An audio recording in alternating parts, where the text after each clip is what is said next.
We had an election in the UK yesterday, and it was pretty much a disaster for the Conservatives. So you had predictions from the establishment and from corporate media where they basically were dancing on Jeremy Corbyn's political grave.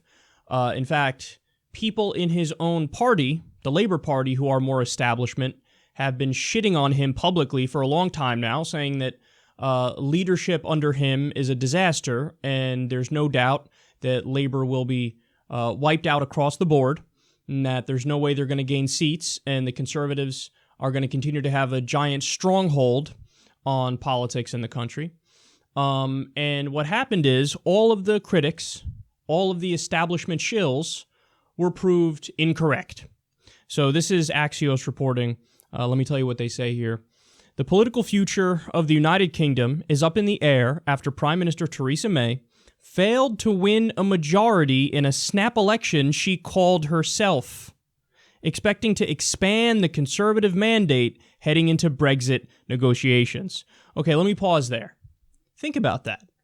So she called an election so that she can solidify her majority and have a stronger position heading into Brexit negotiations, and she got her ass handed to her, which is hilarious. Okay, more. They say, Jeremy Corbyn, leader of the opposition Labour Party, has called on May to resign. The pressure is already building from some in her own party as well.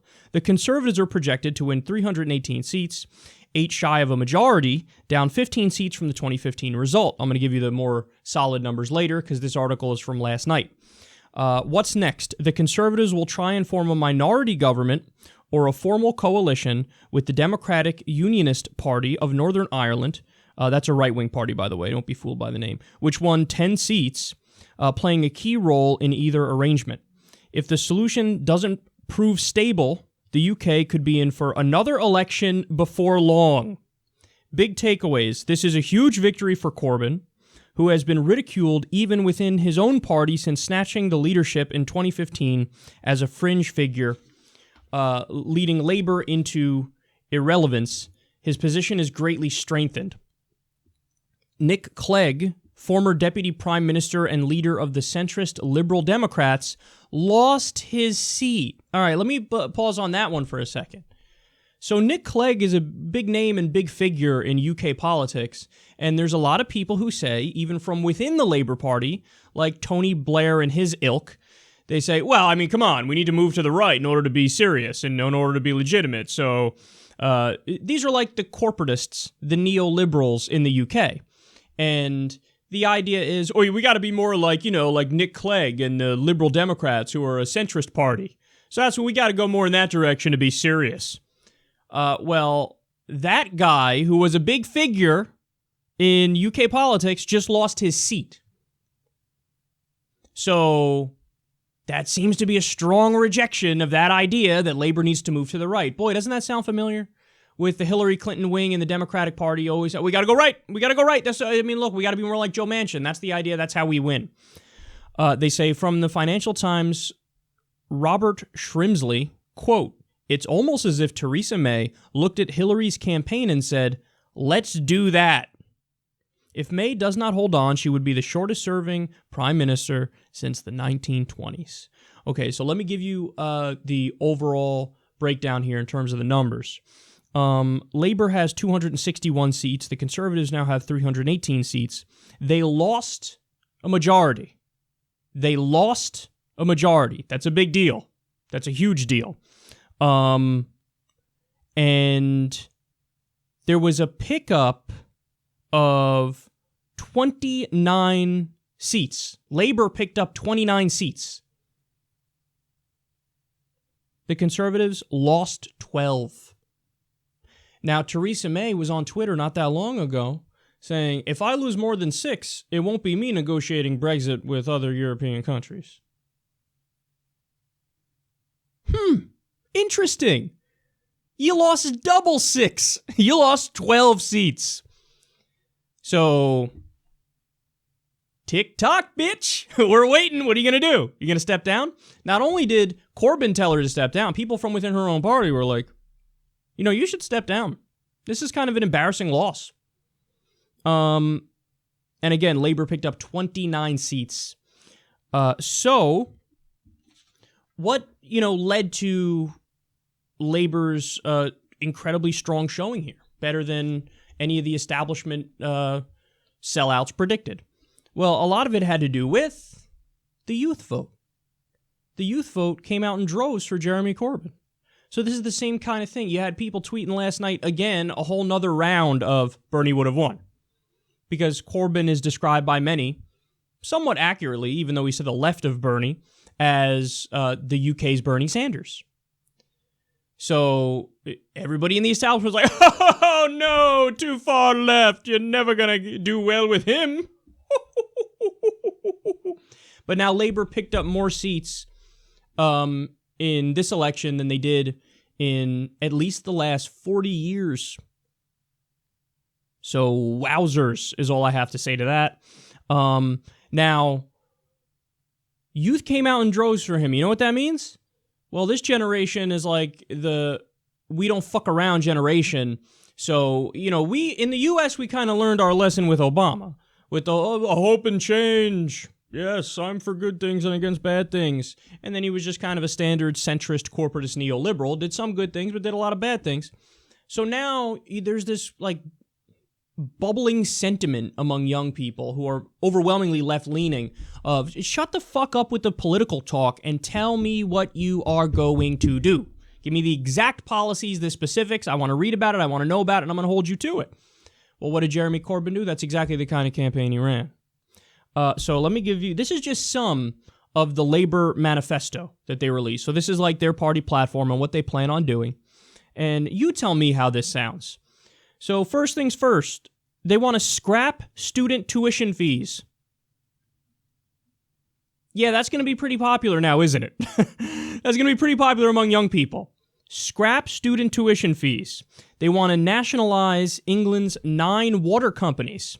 And actually, I think it's renationalize them. They were privatized a while back, but now they want to renationalize them. They want to reintroduce a 50% top tax rate on the highest earners, people making above about £150,000. Now, again, by the way, Corbyn is to the left of me. He is.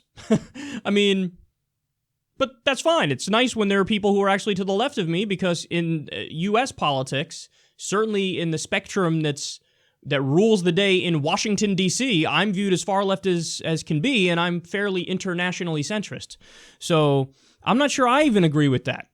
But that's what they're calling for. And to be clear, I don't know if they're talking about a marginal tax rate, which is different, or if they're talking about an actual 50% tax rate. But that would be raising taxes on the well-to-do.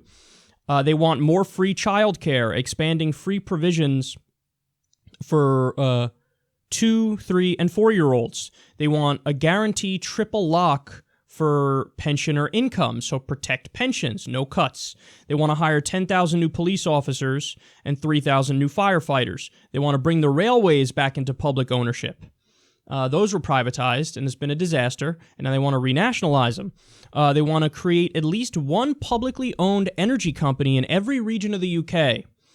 They want to create they want an extra £19.4 billion from corporate tax, so they want to raise corporate taxes.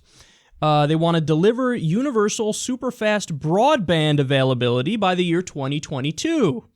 They want a national investment bank as part of a plan to provide £250 billion of lending power over the next decade for infrastructure. They want to build, by the way, 1 million low-cost homes for poor people and lower middle-income people. They want to reinstate the lower small business corporation tax rate. So I love this one, because this flies directly in the face of the straw man that the conservatives set up, that, tax and spend liberals, that's all you want to do is tax and spend, and you're going to hurt the little guy. Really? Then why are they introducing a lower small business corporate tax rate? So in other words, if you're a big business, you pay a higher rate. You're a small business, you pay a lower rate because you're a small business. Maybe you can't afford to pay that higher rate. So they're looking out for the little guy. Even the little business owner, they're looking out for. They want to introduce 4 extra public holidays each year. What assholes they are. They want a maximum pay ratio of 20-1 in the public sector. I love that rule. Because I've often spoken about how, like, we have, 435-1 CEO to average worker pay ratio here in the U.S.? I mean, that's crazy. So the CEO makes 431 times more than the average worker? I mean, that's a system that's, broken. They're saying in the public sector, it'd be difficult to enforce this in the private sector, but in the public sector, 20-1 pay ratio. So, the people who are in charge can only make 20 times more than the average worker, basically. They want to raise the minimum wage to at least £10 per hour by the year 2020. Remember, pounds are worth more than the dollar. So I don't know exactly what the conversion there would be, but maybe $13 an hour or something like that, that is. They want to ban unpaid internships. They want free meals for all primary school children. The NHS will receive more than £30 billion in extra funding over the next parliament. And they want a ban on fracking and high-speed rail. So, I'm only giving you, by the way, 20%, 25% of the labor platform, the manifesto. And it's just jam-packed full of policy substance. And Jeremy Corbyn ran on policy substance. And young people looked at that and they said, let's go. I'm sold, baby. I'm sold. Let's do this. So, outperformed the polls by, I think it was at least 4 percentage points. So, huge swing breaking in favor of labor. Again, there are calls for Theresa May to resign, not just from Jeremy Corbyn himself and labor ministers and labor members, but also from her own party. So, I mean, we'll see. Theresa May, you said if you lost more than 6 seats, that you're out skis. Well, you lost 12. You lost 12 seats, and Labor picked up 29. This was viewed as, by the experts, and by May herself when she called the election, it was viewed as a layup. What do you mean? We'll win even more seats, and then we'll go into Brexit negotiations, and it'll be 1, 2, 3, we're done. And everybody, even establishment members within the Labour Party itself, were like, oh, we will never win under Corbyn. We'll never do well. We'll never pick up seats. Please, don't be ridiculous. It's too far left. Nobody likes that. And he crushed it. So, good news for the left in the UK. Disastrous news for the Conservatives. And remember, Theresa May has been running around the UK ever since the terror attack saying, we need to get rid of human rights laws. She even said at one point, campaigning, I'm for bringing back fox hunting. What? What the fuck? Let's scrap human rights laws and bring back fox hunting. Vote for me. And a lot of people were like, ugh. What? And then meanwhile, Corbyn's out there running on all this policy substance that I just laid out there for you, being smeared relentlessly by the establishment press. I mean, one thing they love to is say he's a terrorist sympathizer. Because he said, our friends in Hamas and Hezbollah. And how did he say that? Is he saying, I agree with everything they do? No, he said for negotiation purposes. It's like if somebody in the U.S. were to say, yes, our friends in Qatar or our friends in Saudi Arabia. Would anybody go, oh, goodness gracious! I can't believe you said that. It's just a normal thing you say when you're working out negotiations or you're trying to, actually do diplomacy, which is what adults do. But no, they smear him as a terrorist sympathizer, and it's always the people who were in favor of, or quite literally armed Saudi Arabia to the tune of billions of dollars that turn around and go, terrorist sympathizer Jeremy Corbyn. Corbyn's talking about we got to move away from our relationship with Saudi. We might have to sanction Saudi. We need to do real change with that relationship. So he's the one that's tough on terror. But you have Theresa May, who's given him billions of dollars in weapons, and then her and the conservatives have the nerve to turn around and call him a terrorist sympathizer. Their arguments made no sense, and they're ridiculous human beings. So you have a guy who comes up, who's focusing on policy substance, and he outperforms all of the predictions of how he would do. So, good day in the UK, and we'll see what happens moving forward. I'll certainly be very interested.